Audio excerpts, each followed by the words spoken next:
आज हम सुनेंगे वह दिव्य कथा जब नन्हे कृष्ण ने पूरी पृथ्वी को चौंका दिया।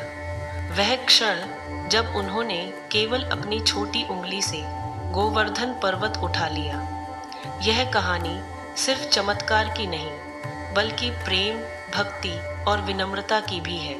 वृंदावन में उस समय सब कुछ शांत था।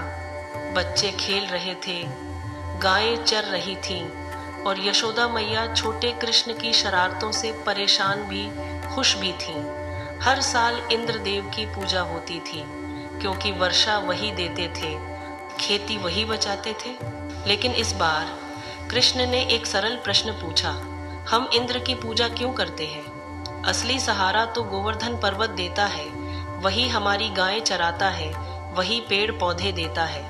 कृष्ण की बात सुनकर सब सोच में पड़ गए और पहली बार वृंदावन ने गोवर्धन पूजा करने का निर्णय लिया। वृंदावन का यह निर्णय इंद्र को अच्छा नहीं लगा। उन्हें लगा कि उनकी शक्ति को चुनौती दी गई है। क्रोधित होकर उन्होंने काले बादलों को आदेश दिया, वृंदावन पर तूफान बरसाओ। और अचानक भयंकर बारिश शुरू हो गई। हवा गरजने लगी, बिजली कड़कने लगी। बारिश इतनी तेज थी कि खेत डूबने लगे, घर टूटने लगे और लोग भय से कांपते हुए कृष्ण के पास आए। कन्हैया, अब हमारी रक्षा कौन करेगा? कृष्ण ने मुस्कुराते हुए कहा, डरो मत, गोवर्धन हमारा रक्षक है। और फिर अपनी नन्ही कनिष्ठा उंगली से उन्होंने जो कार्य असंभव था उसे संभव कर दिया। कृष्ण ने धीरे धीरे गोवर्धन पर्वत उठाया और उसे एक विशाल छाते की तरह ऊपर थाम लिया। पूरी वृंदावन जनता उस पर्वत के नीचे सुरक्षित खड़ी थी। यह कोई एक पल का चमत्कार नहीं था।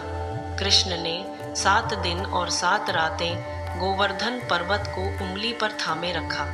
वृंदावन के लोग उनके पास बैठते, बातें करते, हंसते जैसे यह चमत्कार बिल्कुल सामान्य हो। और कृष्ण बिना थके, बिना हिले सबकी रक्षा करते रहे। अंत में इंद्र का अहंकार टूट गया। उन्हें समझ आया कि कृष्ण कोई साधारण बालक नहीं, स्वयं परमात्मा है। इंद्र ने अपने वज्रायुध को नीचे रखा और कृष्ण के चरणों में गिर पड़े। उन्होंने क्षमा मांगी, मेरा अहंकार ही मेरा शत्रु बन गया। कृष्ण ने इंद्र से कहा, सत्ता का अर्थ किसी को डराना नहीं बल्कि उनकी रक्षा करना है।